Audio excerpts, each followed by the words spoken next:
ഭാവനെക്കുറിച്ച് പല അഭ്യൂഹങ്ങളാണ്. ഭാവന മത്സരിക്കാൻ പോകുന്നു വരുന്ന നിയമസഭാ തെരഞ്ഞെടുപ്പിൽ. ഞാൻ ഒരു ഇതുപോലെ ഈ പ്രൊമോഷൻസ് ഇന്റർവ്യൂസിന്റെ ഇടയിലാണ് ഞാൻ തന്നെ ഈ ന്യൂസ് ഞാൻ തന്നെ ഞെട്ടി. ഞാനോ എപ്പോ എവിടെ നവീൻ വിളിച്ചോ? നവീന് മലയാളം ഒന്നും വായിക്കാൻ അറിയില്ല. നവീൻ ഇതൊന്നും അറിയില്ല. നവീന് ഞാൻ പറയുമ്പോഴേ അറിയുള്ളൂ. അപ്പോൾ അത് എനിക്കും ഭയങ്കര ഒരു സർപ്രൈസിങ് ആൻഡ് ചിരി വന്ന ന്യൂസാണ്. അത് ആരാണ് അത് തുടങ്ങി വെച്ചതെന്ന് പോലും എനിക്ക് അറിഞ്ഞുകൂടാ. അത് അങ്ങനെ അപ്പം തന്നെ ഞാൻ ഫേക്ക് ന്യൂസ് ആണെന്ന് പറഞ്ഞ് ഞാൻ ഇൻസ്റ്റാഗ്രാമിൽ ഇട്ടിട്ടുണ്ടായിരുന്നു.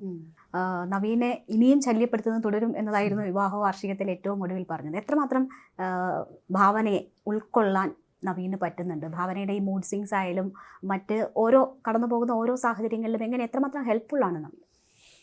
മേ ബി നമ്മൾ രണ്ടുപേരും ഒരു മെച്ചുവേർഡ് ഇൻഡിവിജ്വൽസ് ആയതുകൊണ്ട് തന്നെ ഒരു സ്പേസ് റെസ്പെക്ട് ചെയ്യുന്ന ആൾക്കാരാണ്. അപ്പോൾ ഈവൻ നവീനും പ്രശ്നങ്ങൾ ഉണ്ടാകുമ്പോൾ ഞാൻ എന്തെങ്കിലും വിളിച്ചു കഴിഞ്ഞിട്ടുണ്ടെങ്കിൽ ബുജു ഞാൻ തിരിച്ചു വിളിക്കാം എന്ന് പറയുമ്പോൾ ഞാൻ ഓക്കെ എനിക്ക് മനസ്സിലാവും. അപ്പോൾ ആ ഒരു സംഭവം എന്തായാലും ഉണ്ട്.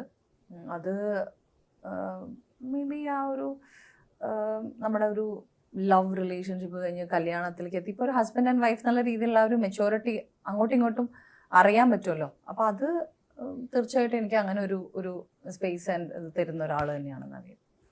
ഇത്രയും സ്ട്രോങ് ആയ ഏത് സിറ്റുവേഷൻ വന്നാലും മറികടക്കാൻ സ്വയം തീരുമാനിച്ച് പറ്റുന്ന ഭാവന എന്തിനാണ് ഒരു വാമ്പയർ ആവാൻ ആഗ്രഹിക്കുന്നത്? ഞാൻ ഏത് സിറ്റുവേഷൻ വന്നാലും മറികടക്കുന്നൊന്നും വല്ലതും ഞാൻ പറയുന്നില്ല കേട്ടോ. അതൊന്നും എനിക്ക് അറിഞ്ഞൂടാ. എൻ്റെ ലൈഫിൽ ഇനി എന്താണ് വരാൻ പോകുന്നത് എനിക്ക് അറിഞ്ഞൂടാ. അത് ഞാൻ എങ്ങനെ റിയാക്ട് ചെയ്യും, എങ്ങനെ മറികടക്കുന്നത് എനിക്ക് അറിഞ്ഞുകൂടാ.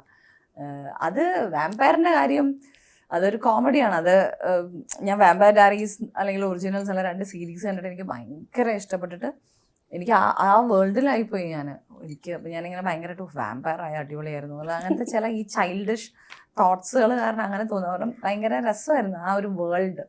ഒരു നമ്മൾ ചിലപ്പോൾ ആഗ്രഹിക്കില്ലേ നമ്മൾ ആരും പരിചയമില്ലാത്ത ആരും അറിയാത്ത എവിടെയെങ്കിലും പോയി ഇരുന്നാലോ എന്നൊക്കെ അങ്ങനത്തെ ഒരു ഫീൽ തന്നെ എനിക്ക് വാമ്പയർ ഡയറീസ് ആണ്. അപ്പോൾ അതുകൊണ്ട് അങ്ങനെ നോക്കിയതാ. വാമ്പയറിന്റെ പവർ വേണ്ട? അതൊക്കെ വേണം, എല്ലാം വേണം, ഇൻക്ലൂഡിങ് എവറിത്തിങ്. വാമ്പയറിന്റെ പവർ കിട്ടിയിട്ട് എന്തെങ്കിലും ചെയ്യാനുണ്ടോ? ചെയ്യാൻ രസമാണ് ഇങ്ങനെ മാറി മാറി ജീവിക്കുക. ഒരു രസമുള്ള ഒരു ലൈഫ് മിസ്റ്ററിയാണ് ബീങ് എ വാമ്പയർ. ആ സീരീസ് കാണുമ്പോൾ കേട്ടോ. ശരിക്കുള്ള വാമ്പയർ ഒന്നും ഇല്ലല്ലോ, നമ്മൾ എവിടെ പോയി ചോദിക്കാനാ. ആ സീരീസിൽ കാണുമ്പോൾ നമുക്ക് ഇഷ്ടപ്പെടും. ലുക്കിംഗ് അറ്റ് യുവർ സെൽഫ്, എന്താണ് വീക്ക്നെസ്, എന്താണ് പവർ? പവർ എനിക്ക് തോന്നുന്നു എൻ്റെ ഫാമിലി ആൻഡ് ഫ്രണ്ട്സ് ആയിരിക്കും. പിന്നെ കുറച്ച് പ്രാക്ടിക്കലാണ് ഞാൻ. വീക്ക്നെസ് എന്ന് പറയുന്നതും അഗെയിൻ ഫാമിലി ആൻഡ് ഫ്രണ്ട്സ് തന്നെയായിരിക്കും. പിന്നെ ഓഫ്കോഴ്സ് എൻ്റെ കരിയർ കുറച്ച് നമ്മൾ ഇത്രയും ചെറുപ്രായത്തിൽ തന്നെ നമ്മൾ വർക്ക് ചെയ്തുകൊണ്ടിരിക്കുമ്പോൾ നമുക്ക് ഈ ഒരു കരിയറോട് ഭയങ്കര ഇത് തോന്നുമല്ലോ. സന്തോഷമായാലും സിനിമയിൽ അഭിനയിക്കും, സങ്കടമാണെങ്കിൽ സിനിമ കാണും, അങ്ങനെയാണോ ഭാവന? അങ്ങനെയല്ല.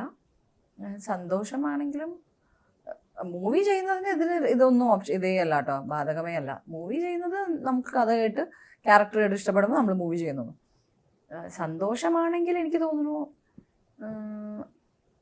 എന്തും ഷോപ്പിംഗ് അല്ലെങ്കിൽ ഫ്രണ്ട്സിൻ്റെ കൂടെ ഈവൻ നല്ല ഫിലിംസ് കാണാം. സങ്കടമാണെങ്കിലും ഈ പറഞ്ഞ പോലെ എന്തെങ്കിലും കാണുന്നത് നല്ലതാണ്. പെട്ടെന്ന് ഇങ്ങനെ ഡൈവേർട്ടായിട്ട് പോകാമല്ലോ. അപ്പോൾ എന്തെങ്കിലും അങ്ങനെ ഭയങ്കര പെട്ടെന്ന് എനിക്ക് വേറെ എന്തെങ്കിലും ചിന്തിക്കണം എന്നൊക്കെ പറയുമ്പോൾ എന്തെങ്കിലും ഇഷ്ടമുള്ള എന്തെങ്കിലുമൊക്കെ ഇരുന്ന് കാണും.